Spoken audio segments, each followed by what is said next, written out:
Hello guys, welcome to this video where we're going to take a look at the interface of OBS. If you've not watched the first video where we downloaded OBS, go ahead and check out the video on this channel. However, in this video, we're going to look at every features on the interface of OBS that enables us achieve our goal of streaming our chess game or any favorite game of our choice. This is what your OBS should look like at the moment. Very innocent. If you do not have this view, you can go ahead to update your OBS version so you can have this version. Currently now I'm using 29.13 to teach this tutorial. By now OBS should have a version 30.1.2 as at the recording of this video. So let's quickly brush down the features of this OBS. The user interface of OBS enables you to move most of the folders or the panels around the surfaces. As you can see, I'm just moving around. I'm just moving each of the interfaces the way I choose to be, or the way I choose it to be, or the way I want it to be, which enable you customize this interface to what you want it to look like. However, if by mistake you mess up the interface, you can go over to view, then you click reset. Then you have it reset to the default interface right away. So let's quickly look at most of the buttons and the features on the interface. From here, you can see the name reads file, and from file, you can access most of the features, which we may not use most of the features in this file section, except when you want to access setting. You can go through this site to get the setting, or you can go to setting from this control panel.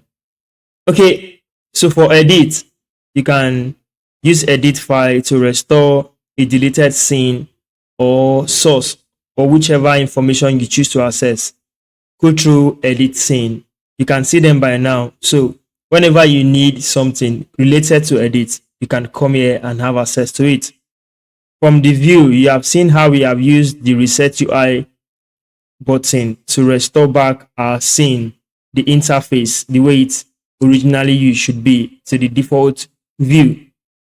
Then for full interface, it's just to enlarge the interface. You can test it out on your own time when you want to play around and know more about OBS from your own end. Then dock talks about each of these particular dock. When you want to lock it, you can lock completely the whole dock so it will not be movable. You can lock all, like the scene, which is here, the source, audio mixer, scene transition, and controls. You can lock them to the user interface so it will not be easily moved around, either by mistake or deliberately. Okay, then for the profile, it's just a way to identify the particular person using the OBS. You can create a profile for each user. Then here we have scene. The scene collection, you can create different scenes with different edits so that you can use them for different purposes. So new, duplicate, as much as possible, anyone you choose to use, that is it.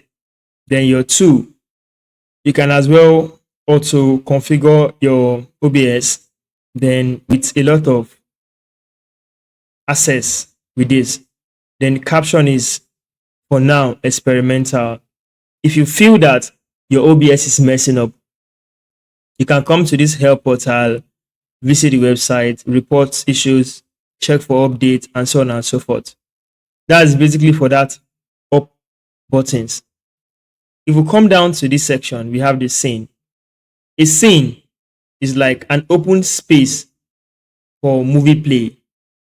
If you have seen someone who shoots movies, on the scene where the movies are being shot, nobody is there, no framework, no structure. It is the designer or the designers, the directors that brings in things into the scene. So let's say this is the scene which actually controls this full black interface where things are shown. Now, the scene is empty. The source connotes the actor and the actresses, or the blocks, or the building, the designs in the scene set. So whatever you bring in as source is placed in the scene to show to the world. In our case here, this is an open field. The source are the resources we place inside the scene to display so that our viewers can see. So the scene is superior to the source. So whatever you place in the source reflects on the scene and in turn shows on this display interface. Basically, it's just a way to break it down from my own end. However, once you start using those features, you will see what I have explained. For the audio mixer is a panel or a dock where every sound that happens in your PC from outside through the microphone is shown or reflected through that audio mixer panel. So you can easily detect where an audio is entering to the application. For this scene transition, the scene transition doesn't really do a lot of work except when you are using studio mode. We have this studio mode which shows the scene as preview and the scene as program. Whatever you put on the preview can be transmitted through the button transition to the program scene. That is where we can see the effect of scene transition. For the control panels, we have start streaming, which gives command start recording using OBS as a screen capture device. Then start replay buffer, start virtual camera. Virtual camera can be used when you want to show your OBS in Zoom calls, many other applications like that. Even if you want to transfer your information through WhatsApp calls, you can share your screen and use virtual camera. You just saw how I used studio mode. Then over to setting. The setting is the place where you customize many things about OBS. Let's start with the first one. Generally, you have this. As you can see, English is the default language. You can choose to select the language you want the language to be. This is default theme, hear me. Then you can come down and copy out any other information you feel will be relevant for your own streaming purpose from here, or to set up your OBS. Instead of going through it one after the other, I still prefer you can pause the video and check out the one you choose to set up and do it right away on your OBS. Come to stream. This is the place where we set up connection between the OBS and the streaming platform. If you go to service and drop the menu down, you can see other services such as Twitch, YouTube, Facebook Live, Restream.io, Twitter. You can show all and have access to a lot. There are there. I think there are more. And you can have access to more than one streaming platform as you wish. So for now, let me keep it on the default as Twitch. So it's on Twitch. I can auto connect. Currently now I'm connected to Twitch, so I don't want to disconnect. But in the nearest future video, I'm going to show you how to connect your account to Twitch or YouTube or Instagram. And furthermore, I can show you how to, from OBS, you can stream to more than one platform at the same time. To the output panel for my streaming, this is my default setting. I stream at 2500 kilobytes per second. Then for recording, I keep my streaming, I keep my output at 9020 by 8010. Then I switch it to very fast because of the strength of my CPU. Then you can check out my setting from here and set up your own OBS. For recording, I go over to recording, then it's in standard, not custom. Now here, I set the part where I'm going to save my recordings, which is the video folder in my computer. Then I set it up to be in MP4. Naturally, you may have your own set to MKV, which is the default setting. So just switch up to MP4. MP4 is generally acceptable, is more universal, and can play on every device. MKV most of the times select device it plays on. Without probably an application to play MKV files, you may not be able to play MKV videos. So putting it on MP4 really helps and make your video universally acceptable by many video applications and online platforms. So then I keep it on. The video encoder is ×264. You can copy this and use. You can go on with many other settings. You can have access to this. Then to the audio, I just keep it on default mode. Then replay buffer on default mode. To the audio, here we are. In my audio setting, there are ways I use my setting. I'm going to show it to you. From the sample rate, I have 48 kilohertz. Then channel, I kept it on stereo. In this global audio device, there is disable. The reason why I kept it on disabled is best known to me, and I'm going to tell you why. You see, most of the times, I have a couple of different speakers here. If I keep it on default, one of the speakers might be unplugged unknowing to me, or maybe when moving my device, I'm using a laptop. So if that setting is on probably speaker 2 USB audio device and this is unplugged, I may not hear the sound at the moment. So I will start looking for where is the issue. I don't want that to happen to me. However, it is good to keep your desktop audio on one device you use a lot. So this is the device I use a lot. So I can set mine to this speaker. Let me explain this desktop audio. This desktop audio is 2. We have desktop audio 1 and desktop audio 2. Simply talks about where the audio from the computer is going to, not your mic, or not your mic alone. Let me explain again. You have your computer system. Sometimes, even when you play music from your computer, it comes out from your computer speaker. That speaker is there also. This is it. High definition audio speaker.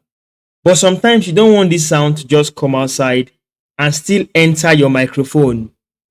So you set it to a preferred hearing device. So every sound that happens inside your desktop, inside your laptop, goes out through that channel, and that is what we are setting. That is why we call it desktop audio. So if you set this desktop audio, it goes through that channel because you can have various speaker spots. You can have a Bluetooth speaker. So sometimes you want that your sound to go through the Bluetooth speaker. You can set it from here. So this is one channel and second channel. They probably work the same function. Tested. Okay. So when I put desktop audio, I want this desktop audio to work through my earpiece. That's my USB audio device. This is it here. So what I am saying now, if my notification come into my laptop, if the sound from my antivirus speaks, if I have notification from my browser, instead of coming out on the loudspeaker, it comes out through this earpiece.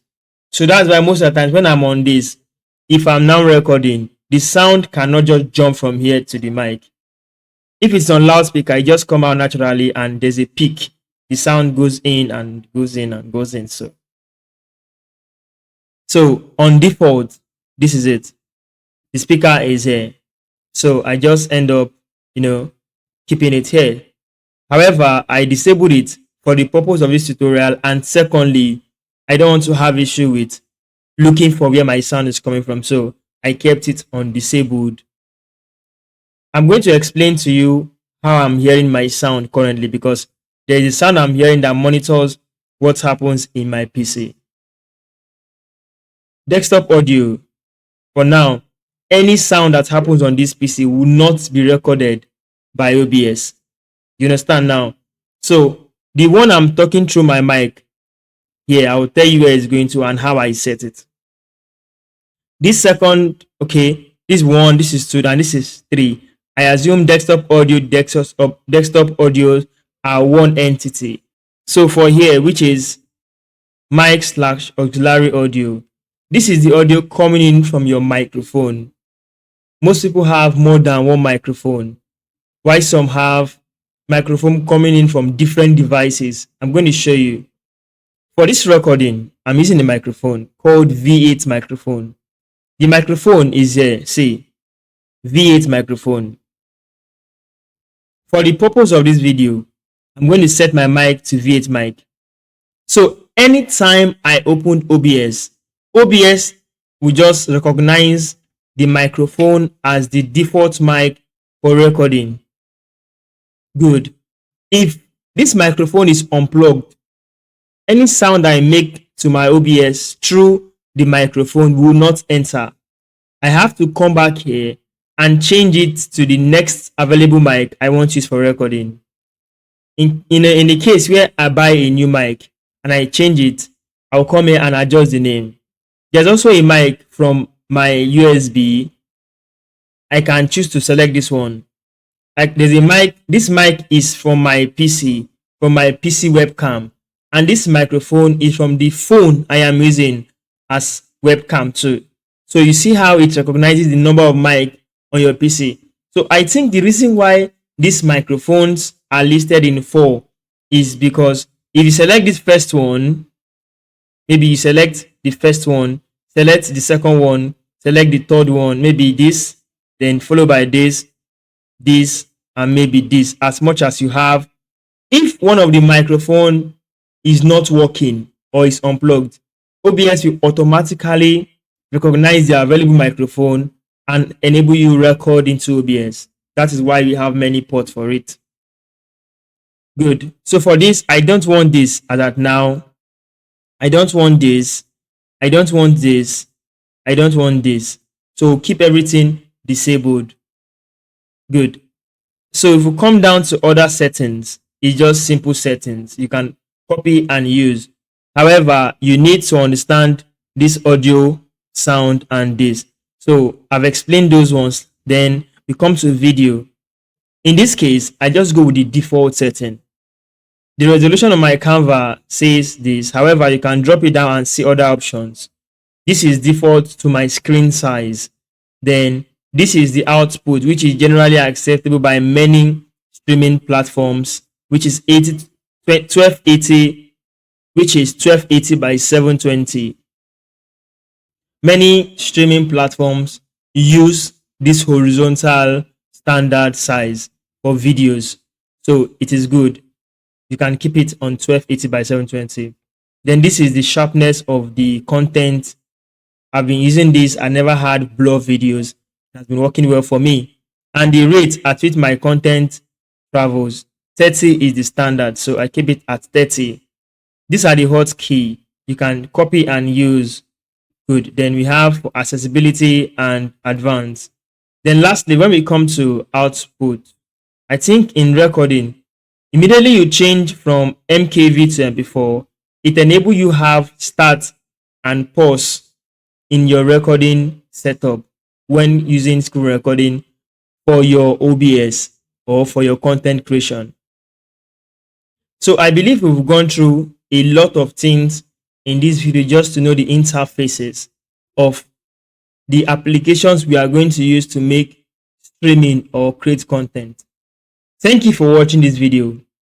This is just a startup guide. Let's go to the next video to learn how to set up your view manually and stream to your preferred social network.